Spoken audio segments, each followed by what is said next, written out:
writing something and you start to notice that your paragraph is getting really long and it's maybe even getting a little bit complicated and you're getting tangled up in your ideas because you have so much to say about this one topic, you know that you need to transition to a new paragraph, but you don't know how.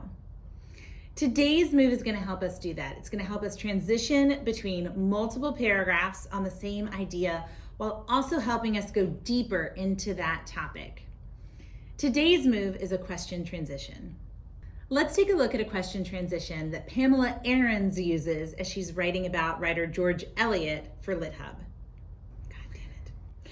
Eliot is interested in goodness that arises within the welter of selfishness, misperception, weakness, and fear that exists in every human being. She wants to know the conditions in which goodness can fight its way to the surface. But what did she think this goodness consisted of? So in this piece, Pamela Ahrens is writing about George Eliot, who's an author, and she's writing about how Eliot values work, labor itself, and how she thinks it is a sign of virtue and goodness.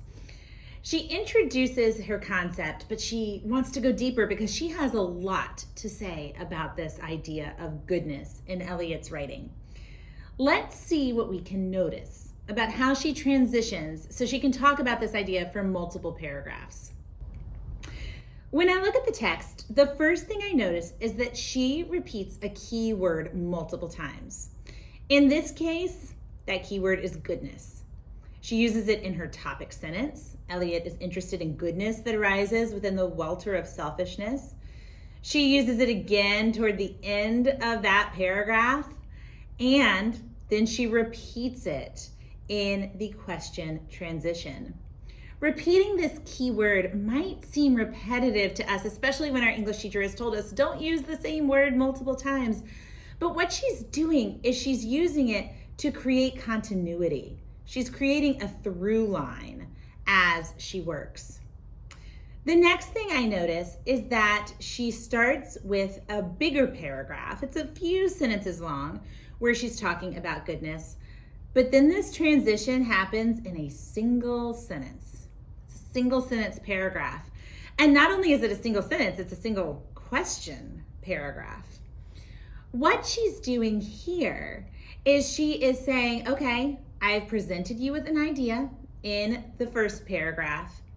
I want to get deeper into that idea, so I'm going to ask a question that is going to lead me into a deeper discussion.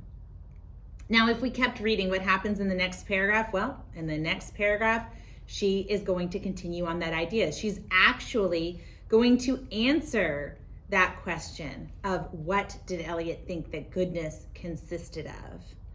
So she presents her idea.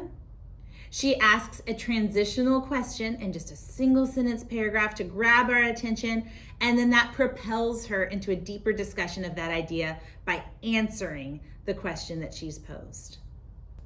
Let's look at another example of a question transition by another writer.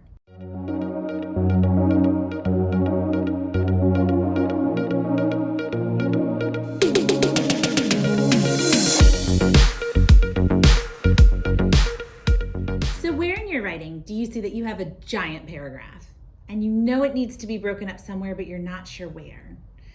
Could you find a pivot point, a transitional point in that giant paragraph and pose a question that gets the reader from the introduction of your idea to a deeper discussion of your idea? Where do you want to go deeper into an idea in your work? And posing a question and then answering a question will help you do that. Thanks for watching. Make sure that you like and subscribe so that you don't miss any mini moves for writers.